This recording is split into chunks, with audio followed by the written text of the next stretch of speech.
At 73, George Strait has nothing left to prove. More than 60 #1 hits, over 100 million records sold, and a place forever secured in the Country Music Hall of Fame, he's long been crowned the king of country. But for decades, Strait let the music do the talking. He rarely stepped into headlines, rarely offered public commentary. So when he finally spoke up about Toby Keith, people listened. And what he shared wasn't about charts or competition. It was about respect and brotherhood. Strait's story began in the small-town dust of Texas, shaped by hard work, tradition, and the voices of legends like Hank Williams, Merle Haggard, and George Jones. After serving in the U.S. Army and performing with an army band in Hawaii, he returned home, earned his degree from what is now Texas State University, and quietly built a career rooted in traditional country. From Amarillo by Morning to I Cross My Heart, his steady baritone became the soundtrack of small-town America. He never chased trends. He never chased fame.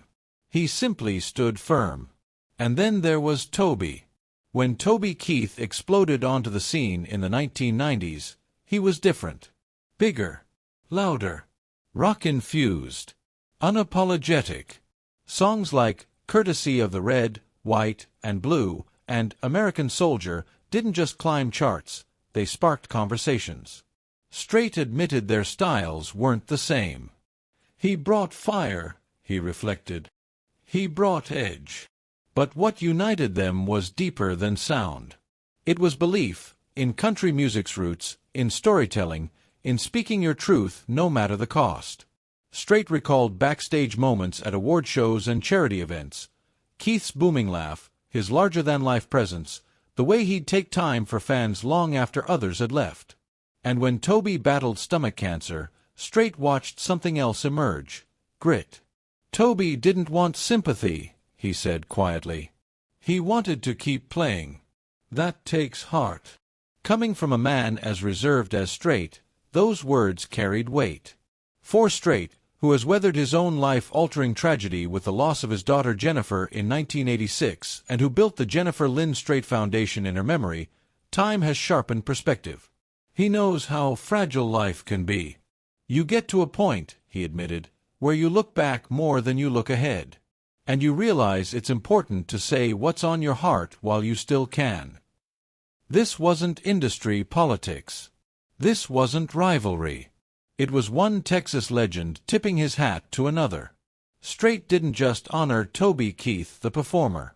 He honored the man, the patriot, the risk-taker, the artist who refused to bend. Country music's got room for all of us, Strait said. Cowboys, rebels, poets, and patriots. At 73, George Strait stands as a bridge between generations. He preserved tradition without letting it fade. Toby Keith shook the walls and made sure new voices came through the door. Different paths. Same road. And in the end, Strait's tribute wasn't just about Toby Keith. It was about legacy, about staying true to who you are.